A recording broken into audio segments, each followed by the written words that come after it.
Ce que j'ai dans les mains en ce moment, c'est un document du Conseil supérieur de l'éducation. C'est un organisme qui conseille le ministre de l'Éducation. Mais attention, ce n'est pas un rapport ordinaire, parce que là-dedans, et probablement pour la toute première fois au Québec, on reconnaît que 10 % des jeunes, malgré tous les efforts qu'ils font, qu'ils veulent faire, ce 10 % de jeunes-là n'ont pas les aptitudes pour compléter leur cours secondaire. On a longtemps mis ces jeunes aux oubliettes. Ils représentaient un problème qu'on préférait peut-être ne pas voir. Mais une chose est certaine, ils en ont des talents, ils en ont beaucoup, et certaines écoles bien spéciales, les CFER, les centres de formation en entreprise et récupération, bien, ces écoles-là ont déjà reconnu ça il y a un bon moment.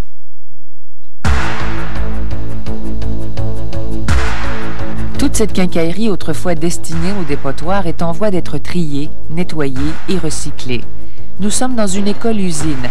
Le travail est fait par des jeunes qu'on croyait, eux aussi, bons à rien. La récupération se fait toujours en double sens. On récupère des ressources qu'on a toujours pensé que c'était des rebuts, puis on récupère des jeunes qu'on a toujours exclus de la société.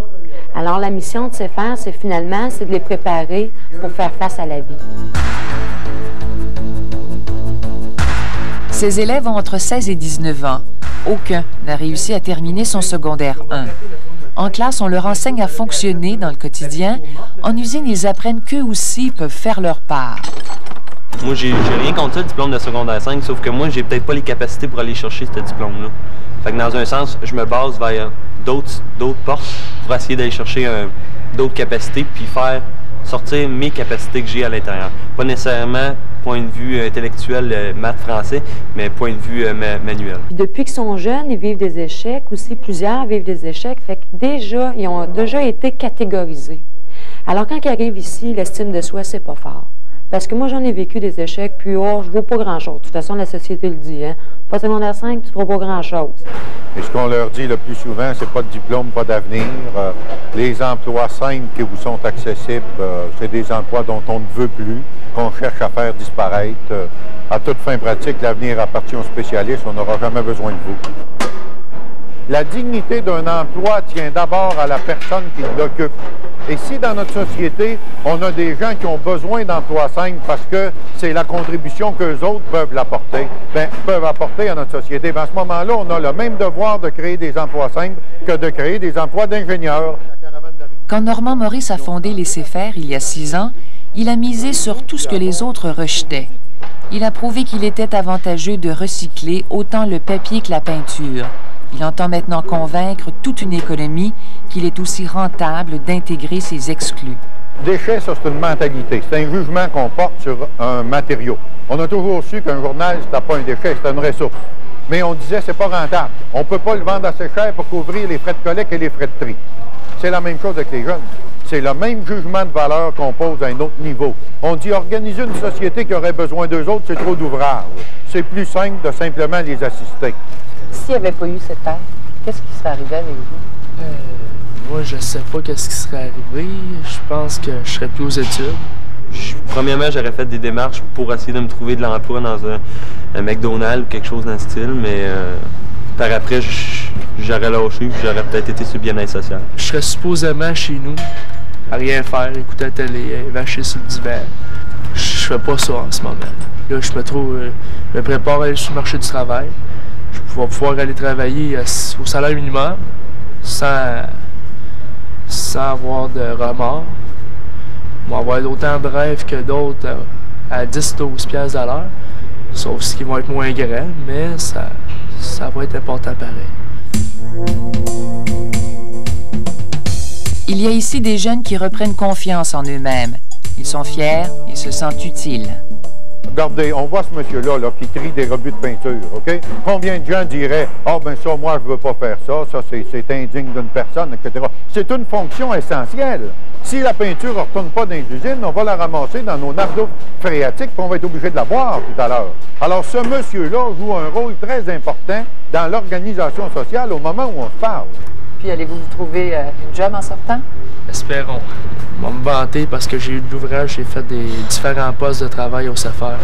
J'ai peut-être pas eu l'éducation qu'il a fallu que j'aille à l'école, mais au moins au CFER, je suis capable de tenir une journée debout, à travailler à la chaîne.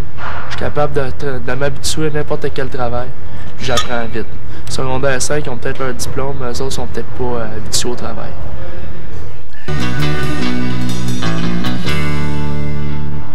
Le décrochage scolaire entraîne des coûts importants pour une société, des coûts économiques et sociaux.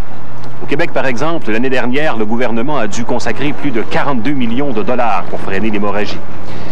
Derrière ces chiffres se cache une réalité sociale. L'école traditionnelle, l'école comme on la conçoit habituellement, ne convient pas à tout le monde. C'est d'ailleurs la raison pour laquelle un professeur de morale de la polyvalente de Victoriaville, Normand Maurice, a décidé il y a 3 ans de mettre sur pied sa propre école. Une école-usine destinée aux jeunes décrocheurs de 16 à 19 ans.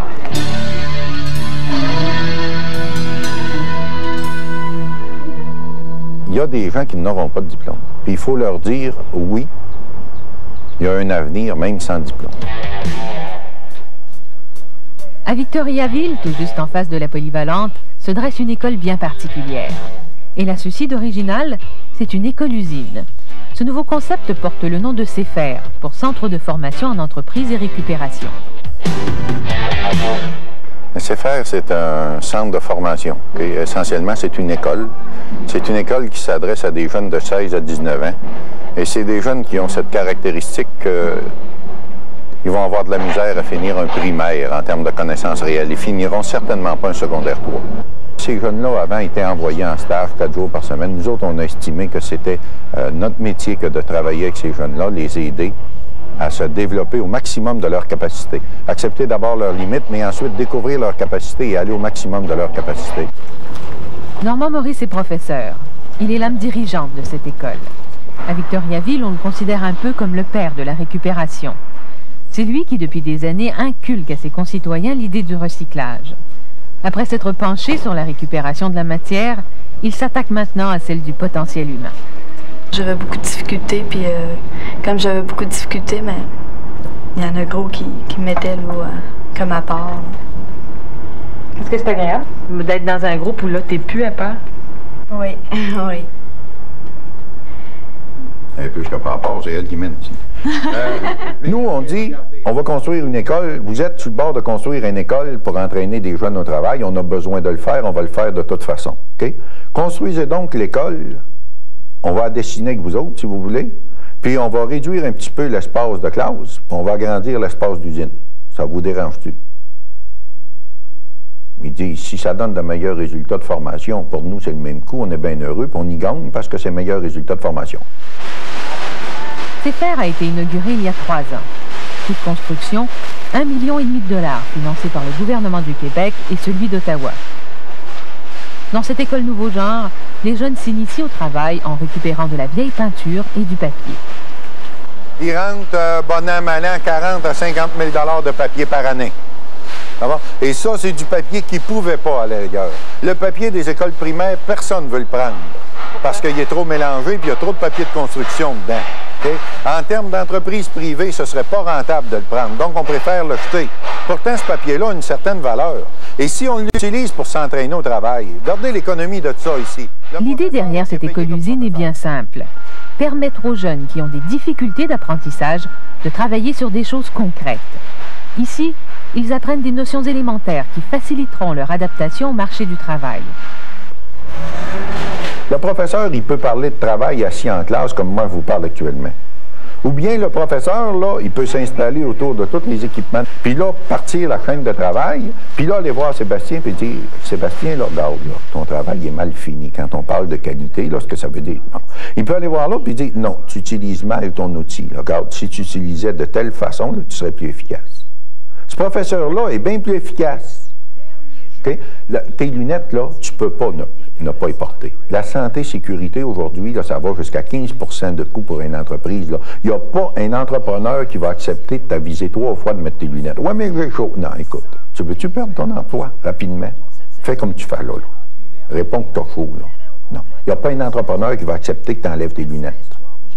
Bon, etc. comme ça. Le professeur est bien plus efficace. Regardez le papier ici, il vient de Belleuil. C'est la même affaire, la commission scolaire de Belleuil. Ils ont installé des corbeilles sélectives. Quand un conteneur est plein, il y a 8 tonnes dedans. S'ils l'envoyaient à l'enfouissement à Miron, ça coûterait 320 $ l'enfouissement. Ça coûte 250 $ de transport l'envoyer ici. La commission scolaire a dit, plutôt que de dépenser 320$, j'aime bien mieux en dépenser 250$. Et en plus, j'entre 8 tonnes de papier, puis je permets de former des jeunes en les entraînant au travail. J'ai ça en prime sans que ça me coûte rien.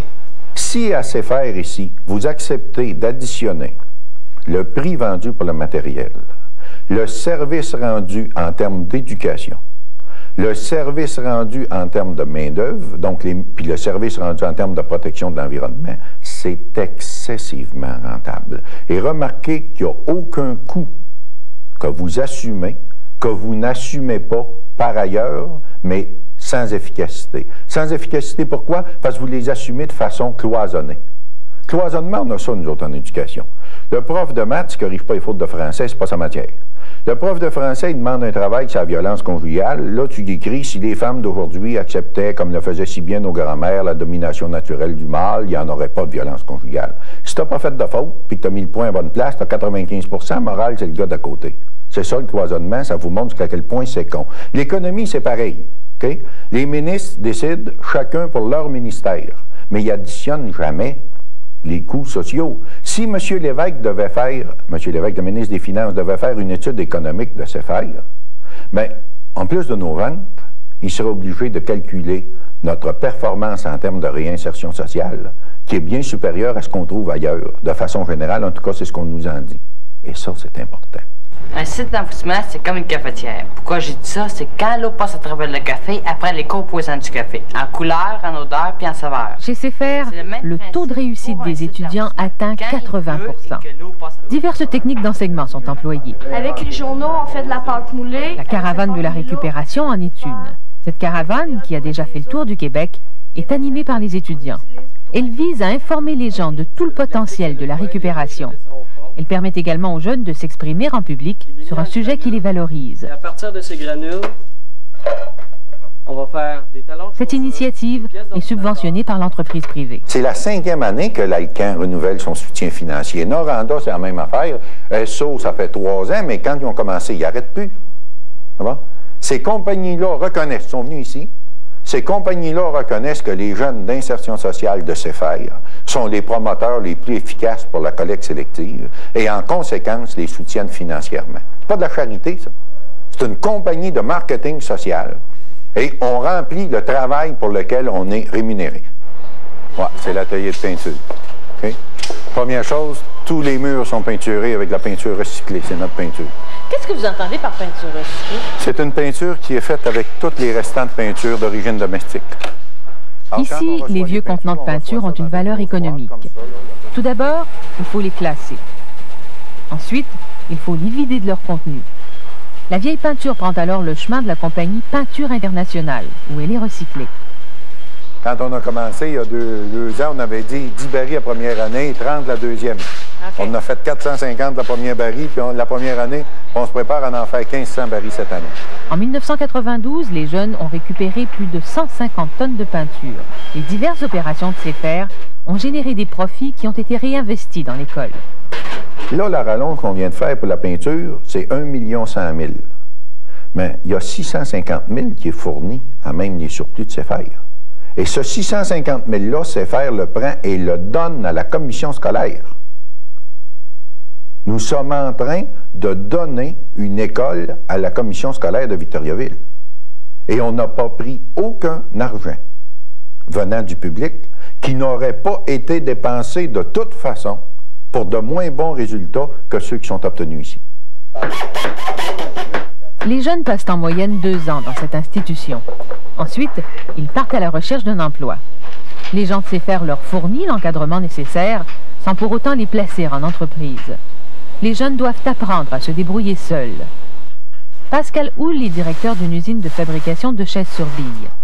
4 de ses 15 employés sont d'anciens étudiants de CFR. Les jeunes de CFR, premièrement, ils ont une expérience de travail que les professeurs eux montent à leurs usines. Ils arrivent ici, ils savent un peu c'est quoi travailler, c'est quoi avoir un boss.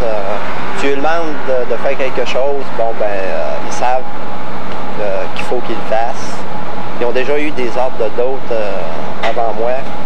Pour moi, c'est plus profitable. Donc, c'est des bons travailleurs. Oui, c'est des très bons travailleurs. Je pense qu'un jeune qui se fait dire depuis la 3e année qu'il est sans dessin, auquel on lui dit pas de diplôme, pas d'avenir, qui n'est même pas capable de rentrer dans l'armée parce qu'il n'a pas fini son secondaire 3, je puis concevoir que ce jeune-là devienne un peu violent.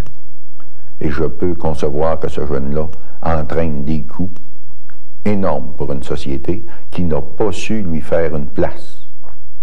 Quand on dit à un jeune, ton potentiel ne justifie pas qu'on investisse pour le développer. Okay? C'est ce qu'on dit pour tous les déchets d'ailleurs. Bon.